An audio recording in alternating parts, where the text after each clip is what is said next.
Infection control society آپ کی صحت کے لیے ہیں، آپ کی معلومات کے لیے ہیں اور آپ کی آگاہی کے لیے مختلف مضامین پیش کرتی ہے، جس میں ایسی ریسرچز کے بارے میں بتایا جاتا ہے کہ جو دنیا میں ریسرچز ہو رہی ہیں اور انفیکشن کنٹرول کے حوالے سے ان کی کیا اہمیت ہے۔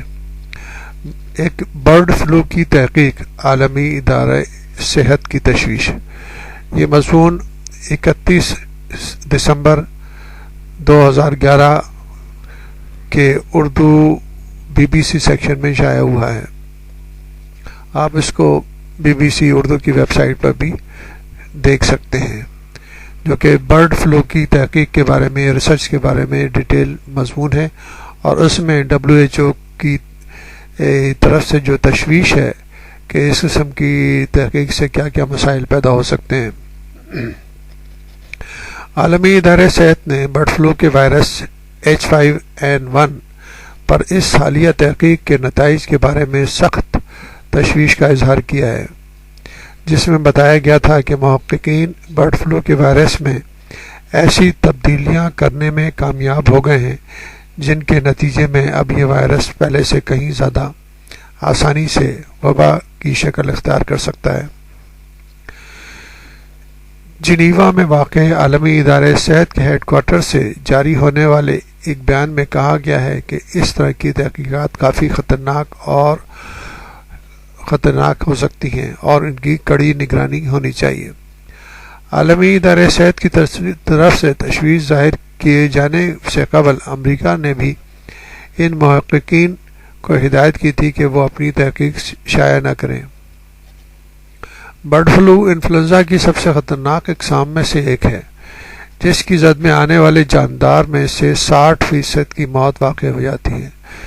گزشتہ ہفتے امریکہ اور ہالینڈ میں سائنسدانوں نے اعلان کیا تھا کہ انہوں نے اس وائرس کو انسانوں اور دیگر ممالیہ جانور میں بآسانی پھیلانے کا طریقہ دریافت کر لیا ہے۔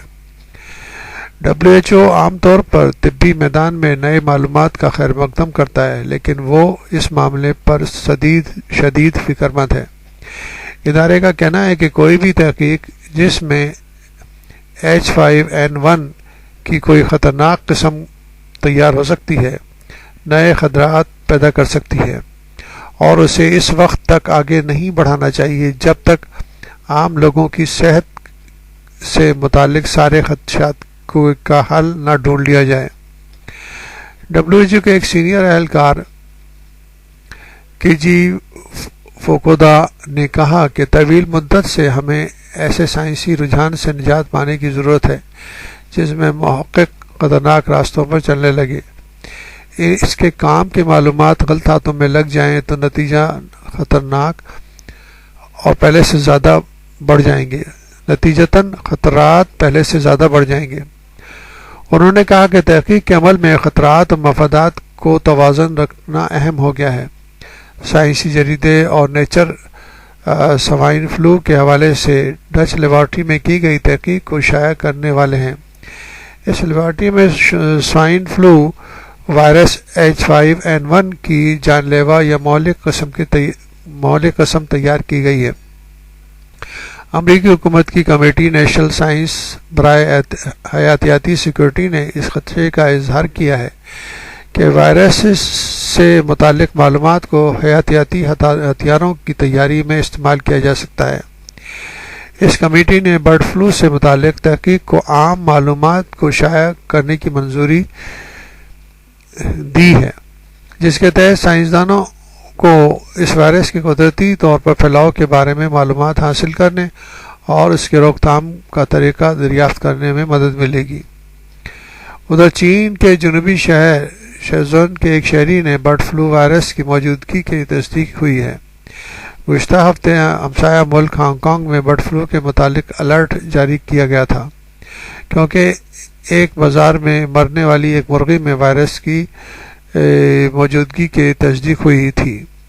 تنظیم نے یہ بھی کہا ہے کہ وائرس کے استعمال اور متعلقہ تحقیق کے میدان میں نئے قوانین کو نافذ کیا جانا چاہیے۔ رواں سال WHO کے 194 رکن ممالک نے وباؤں سے نمٹنے کی تیاری کے بارے میں کچھ اصول تیار کیے تھے۔